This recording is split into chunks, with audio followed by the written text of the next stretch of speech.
오늘은 잠언서 24장 1절로 6절의 말씀을 중심으로 악인의 형통을 부러워 말자라는 제목을 가지고 은혜를 나누기를 원합니다. 구약의 잠언서는요, 욥기, 전도서와 함께 지혜, 문학으로 불리고 있습니다. 잠언서는요, 세상을 지혜롭게 살았던 지혜자의 교훈으로 엮어져 있는 말씀입니다. 잠언이나 전도서를 기록할 당시의 대상은 유대인이었습니다마는 그 교훈의 내용과 적용은 전 인류에게 해당되고 있다는 것을 또 말씀을 드리는 것입니다. 잠언의 교훈은요, 동서, 고, 금을 막론하고 어느 나라, 어느 시대에나 있을 수 있는 삶에 관한 교훈들이기 때문에 오늘 우리에게도 적절하고 적합한 교훈이 된다는 것을 또 말씀을 드리는 것입니다. 잠언은요, 거의가 솔로몬의 저작으로 되어 있습니다. 물론 그 가운데에는요, 아굴과 르무엘의 잠언이 첨가되어 있지만 거의 솔로몬의 것으로 되어 있습니다.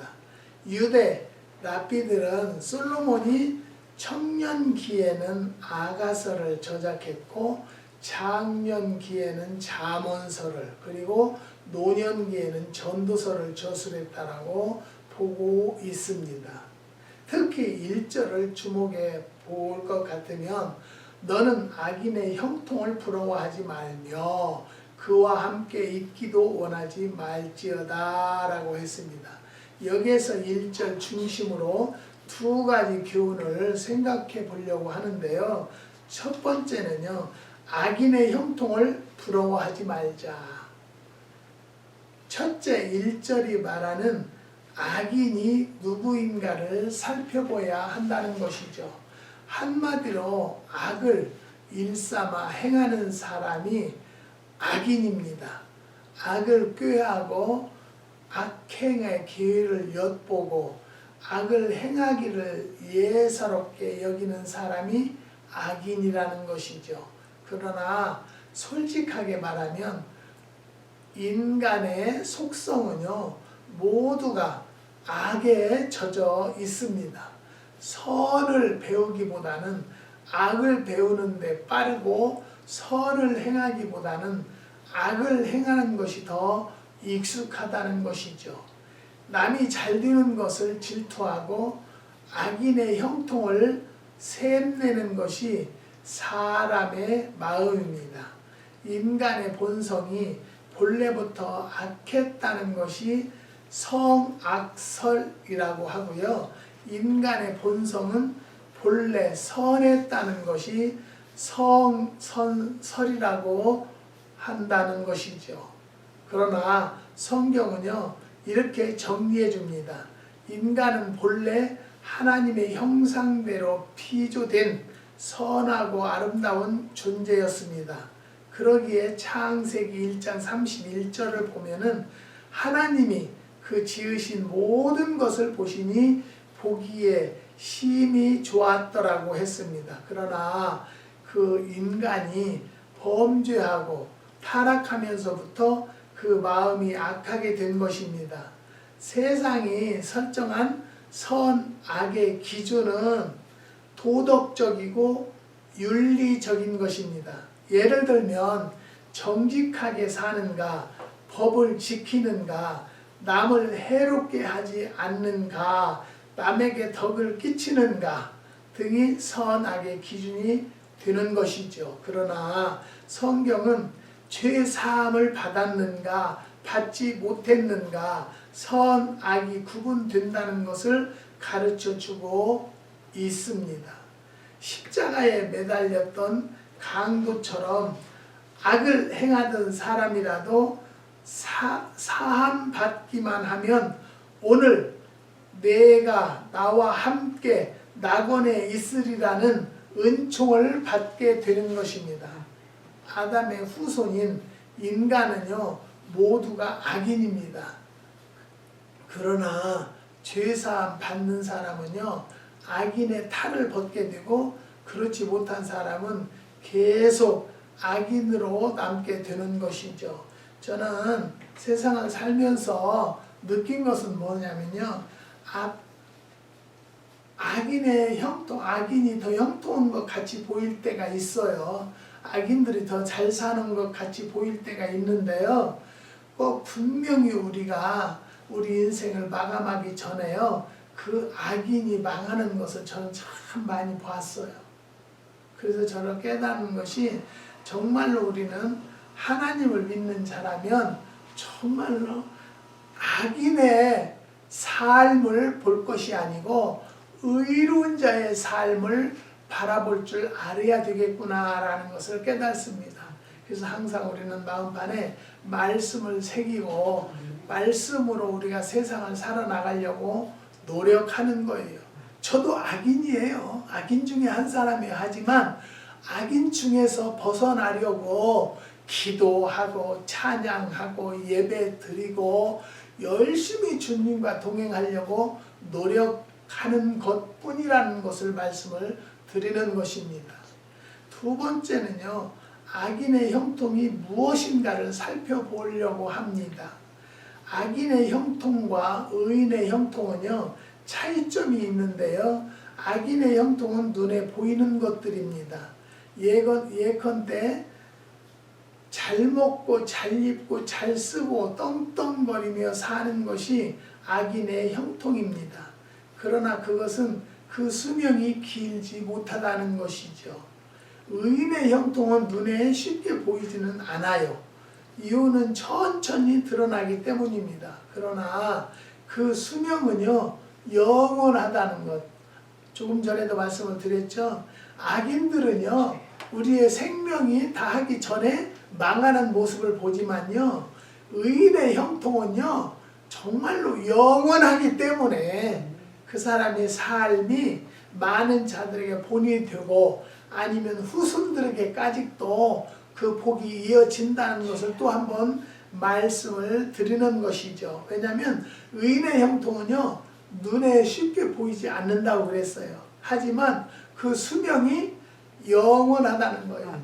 대대 후손 대대로 내려간다는 것을 또 한 번을 말씀을 드리기 때문에요, 우리가 하나님을 믿는 자라면 정말로 악인의 삶에서 벗어나서 의롭게 선한 삶을 살고자 하는 성도들이 되시기를 주님의 이름으로 축복을 드리는 것입니다.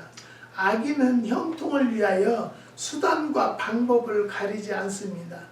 명예와 권력을 위하여 그리고 경제적 치부를 위해서라면 안 하는 짓이 없고 못하는 짓이 없습니다.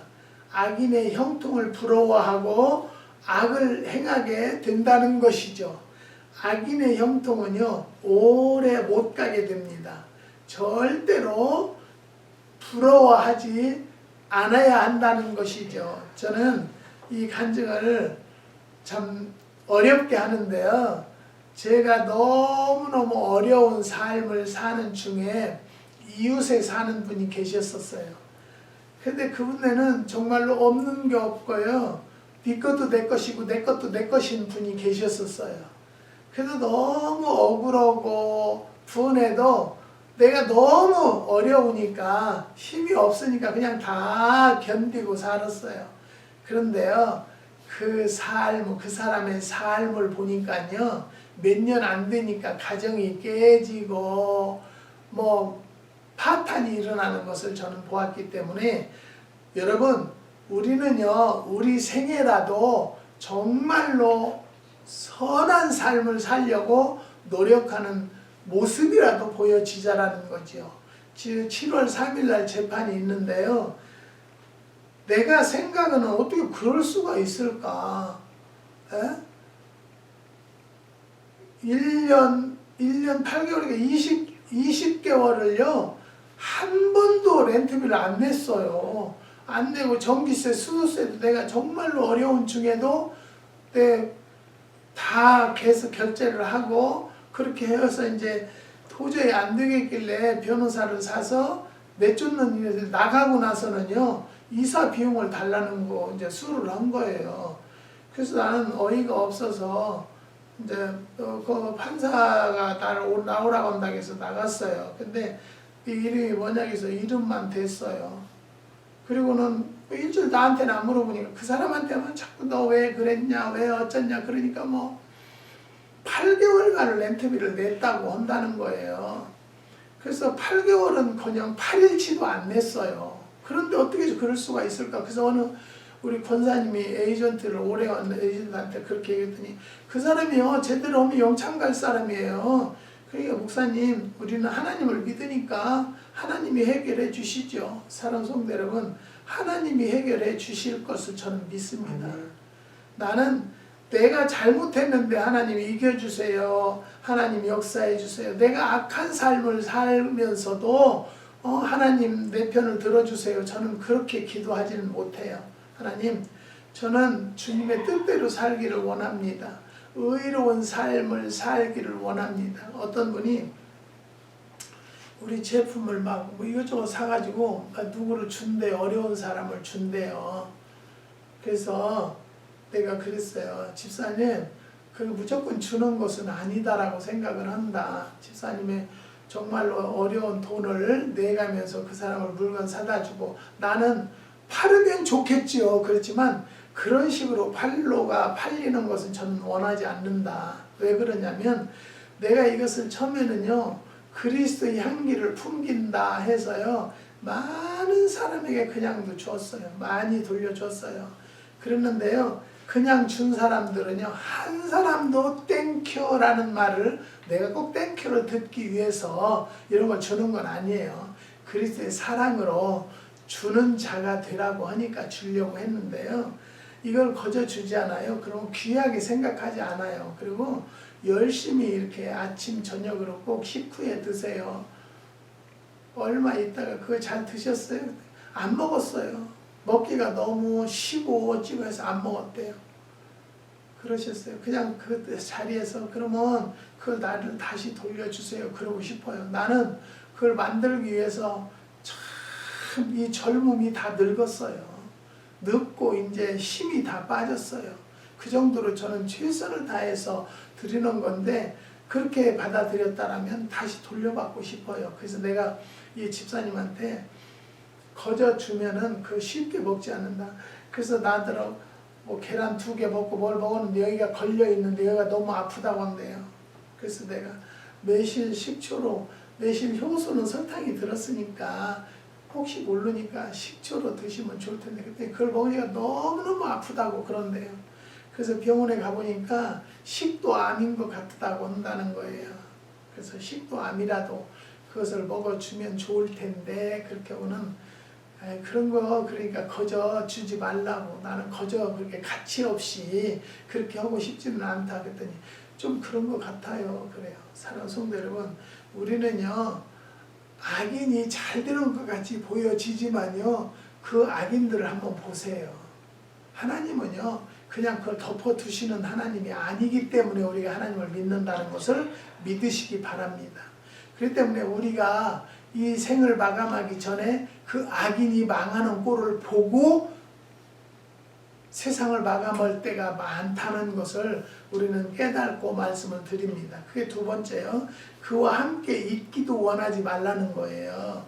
악인의 형통을 부러워하는 것은요, 심리적 동요를 의미합니다. 다시 말하면 마음속으로 어떤 향수를 간 것을 말하는데요, 그러한 마음의 동요나 향수를 차단하려면 접촉을 피하라는 것이죠. 함께 있기도 원하지 말라는 것은 동석하지 말고 교제도 하지 말라는 것입니다. 이유는요, 간단합니다. 의의 전염성보다는 악의 전염성이 더 강하기 때문이에요. 저는 이제 이 농장을 하면서 기도원을 하면서요, 기도원을 하니까 매실나무가 거의 600그루가 있고 이것저것 많이 있어요. 그러니까 기도하러 오는 분들이요, 절대 헌금을 안 해요. 그래서 왜 안 넣는가 그랬더니 이 기도원이 부자인데 헌금을 뭐 들어 하냐는 거예요. 그래서 참 저 기도원 운영하면서요, 애맨 우리 애들 돈, 애타게 모아놓은 돈 엄청 없앴어요. 그거 페이먼을 해야 하니까. 헌금은 안 들어오고. 정말 힘들게 운행을 했었어요. 그리고는 이제 이쪽에 2층에 집을 짓고 이쪽에서 우리는 삶을 사는데요. 저는 하나님께서 나에게 이게 복을 이렇게 주셨다라는 것을 보여주고 싶어요. 그런데 하나님을 믿는 성도들이 오면은요, 목사님 내가 두 식구 살면서 왜 이렇게 좋은 데 사네요. 이 집 우리나 주시지. 그런 이야기를 들을 때 제가 어떻겠어요?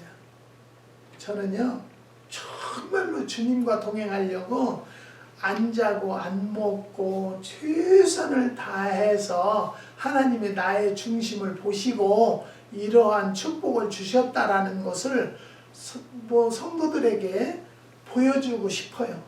말씀드리고 싶어요. 하지만 그것을 그렇게 받아들이는 것이 아니라 목사가 어떻게 해서 이렇게 돈을 모아서 집을 짓고 이런 농장을 하냐라는 시선으로 본다는 거죠. 그래서 저는 여기를 온다고 하는 것을 오시지 마세요. 난 못 오게 해요. 그래도 와요. 온다고요. 그런데요, 악을 행하는 사람과 교제하면 자신도 모르는 사이에 동화되고 마는 것입니다. 그러면 그런 면에서 우리가 경계하고 조심해야 하는 몇 가지만을 생각해 보는데요. 첫째는요, 불신자와의 결혼을 피해야 한다는 것이고요. 둘째는 불신자와의 동업을 피해야 한다는 거죠. 셋째는 불신자와의 교제를 삼가해야 한다는 것이고요. 넷째는 악을 꾀하고 행하는 모임을 피해야 한다는 것이죠. 여기 동네 분들이요, 이 집을 내가 뭐 공개한 것은 아닌데 다 알아요. 지나가면서 거기가 황 목사네 집이래. 황 목사가 아주 소문 났어요.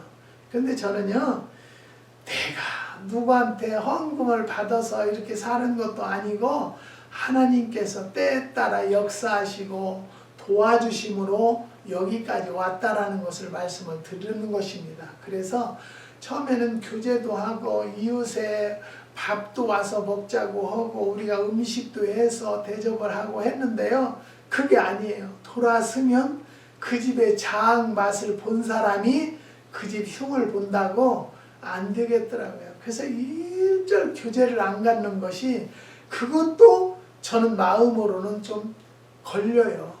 사랑을 나누고 주기를 원하라고 했는데 나는 주려고 해도요, 우리 것을 먹으면 그렇게 많은 험담이 돌아다니기 때문에 저는 하지 못하는 것밖에 없습니다. 여러분, 우리가요, 서울의 한강대교는요, 걸핏하면은 자살소등을 벌이는 장소로 유명했다고 합니다. 그래서 일명 서울의 시민의 마지막 민원실이라고도 부른다고 했다는 것이죠. 통계를 보니까 93년도에는 32명이 죽었고요. 94년도에는 23명이 죽었고 95년도 9월까지는 17명이 자살소동을 벌였다고 합니다. 교통개발연구원의 연구 보고에 그로 인한 경제 손실만도 연 20억 원이 된다고 했습니다. 3년이면 60억의 손해가 나는 것인데요. 묘안을 찾던 중에 어떤 경찰이 다리 아치에 기름칠을 하자는 아이디어를 내서 시험 삼아서 서울시 건설 안전관리본부가 윤활유 15리터들이 72톤을 한강대교 아치에 기름칠을 했다고 합니다. 전체 비용이 900만 원이 들었는데요. 놀라운 것은 그 후에 자살소등을 벌이려고 15명 정도가 기어 올라가다가 미끄러져 떨어지는 바람에 망신만 당했을 뿐 한 명도 아치에 올라가서 성공한 사람은 없었다는 것이죠. 접근이 어려우면 한강대교 아치도 못 올라간다는 것이죠. 그와 함께 있기도 원하지 말라 단호한 결단을 촉구하는 말씀입니다. 삼손은요 드릴라와 함께 있다가 패망했습니다. 마귀의 유혹은요 우리에게 불필요한 동석이나 접촉을 요구합니다.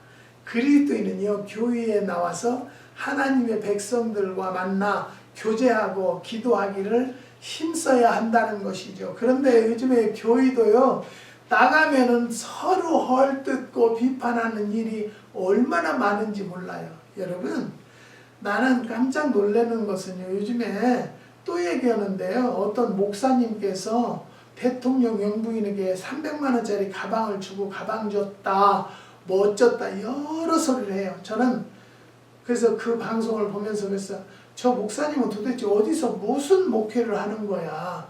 저 목사님이라고 안 했으면 좋겠어. 요즘에는요 얼마나 힘든지 몰라요. 요즘에는 또 어떤 유명한 교회의 목사님이 뭐 교회에 성가대 지휘자하고 7년을 바람을 폈다고 또 바짝 요즘에 나오더라고요. 나는요 목사님들이 정말 그런 소문이 안 났으면 좋겠고요. 그런 말들이 없었으면 좋겠어요. 그런데 요즘에요 방송에 보면은요 무조건 차가 세게 달리는 차들을 뒷조사를 잡잖아요. 그러면 음주운전이에요.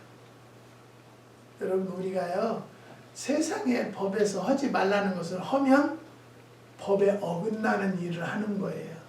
우리가 이 성경에서요 하지 말라는 것을 했을 때는요 하나님 법에 어긋난 일을 하는 것이다라는 것을 말씀을 드려요. 우리는요 정말로 하나님께서 아름답다고 우리를 지어놓고 아름답다 정말로 아름답다고 하신 하나님의 말씀을 우리가 기억을 해봐야 돼요. 나를 이 세상에 지어놓고 참 아름답다고 했는데 내가 정말 아름다운 삶을 살고 있는가를 한번 돌아다 봅시다. 네? 내 행동이 올바로 하고 있는가를 먼저 한번 생각해보는 성도들이 됩시다. 우리는 하나님을 믿는다는 것이 그냥 장난삼아 믿는 것이 아니에요. 네? 정말로 진실한 성도가 돼야 되고요. 말씀에 입각한 삶을 사는 성도들이 되어야 된다는 거예요. 네? 남이 볼 때 참 그리스도인답게 산다라고 그 말을 들을 수 있는 성도들이 됩시다. 그런 성도들이 정말로 하나님을 영화롭게 하는 성도들이라는 것을 또 한번 말씀을 드립니다. 악인의 형통을 부러워하지 맙시다. 함께 있기를 원하지 말자라는 것이죠. 오만한 자의 자리에 동석하지 맙시다. 주님을 사랑하는 사람과 만나 교제하면 주님을 사랑하는 법을 배우게 되듯이 우리가 교회를 나가면 정말로 의로운 삶을 살고자 교육을 받는 거 아니겠어요? 그런데 어찌 그렇게 살을까요? 요즘에 세상이 얼마나 악해졌는지 몰라요. 그래서 저는 주님의 때가 다 된 것 같은다. 왜 그러냐면 기후가 이런 기후가 없어요. 지금 전 세계에서 각지에서요. 지금 한국에는 요즘에 장마로 굉장히 심각하다고 해요. 이런 장마들도 하나님만이 주관하셔요. 우리가 기도할 때라는 것을 깨달으시기를 바랍니다. 요즘에 과일급이 왜 비싼 줄 아세요? 모든 과일이 안 돼요. 우리도 복숭아라고 킹복숭아라고 이만씩 하대요. 근데 한 번도 따먹어보지는 못했어요. 그래서 거기다가 막 다람쥐가 따가고 그래서 다람쥐 하우스 이제 모두개 하우스 차단하는 하우스를 지어서 망을 다 씌워놨는데요. 물이 나와요. 그런데 이 복숭아가요 클 때가 됐는데 바짝 짜부라들었어요. 이것도 내가 먹을 때가 아닌가 보다라고 저는 생각을 해요. 그래서 요즘에는 또 뭐를 하다가 지금 너무 더워서 못 하느냐면요. 구찌뽕 나무가 두 그루가 있는데 구찌뽕이 작년부터 열리는데 작년에 열렸는데 어느 날 보니까 한 개도 없어요. 다람쥐가 다 따가서. 그래서 올해 그것도 지금 하우스 짓는 중이에요. 망을 사다가 하다가 너무 더워서 지금 스탑했어요. 그러니 무엇을 해먹는 것이 쉽지가 않아요. 여러분 과일 먹는 거 사 먹으면 비싸도 사 먹는다고 하지만요. 농사 짓는 분들은요. 내가 지어보니까 장난이 아니에요. 그래도 하나님의 은혜로 올해 매실을요. 그래도 한 600파운드 수확했나 봐요. 몇만 파운드 해야 되거든요. 근데 다른 집은 한 파운드도 못 땄다는 집이 너무 많아요. 지금 시대가 이런 시대예요. 그러니까 물가금이 안 오를 수가 있어요. 우리가 정말로 깨어 기도할 때라는 것을 깨달으시고요. 오만한 자의 자리에 동석하지도 맙시다. 주님을 사랑하는 사람과 만나 교제하면 주님을 사랑하는 법을 배우게 되어야 돼요. 근데 그 법을 배우지를 않아요. 교회는 교회고 나와서 삶은 삶으로 살기 때문에 우리가 그리스도인의 향기를 보이지 못한다라는 것을 보여질 때 얼마나 안타까운지 모릅니다.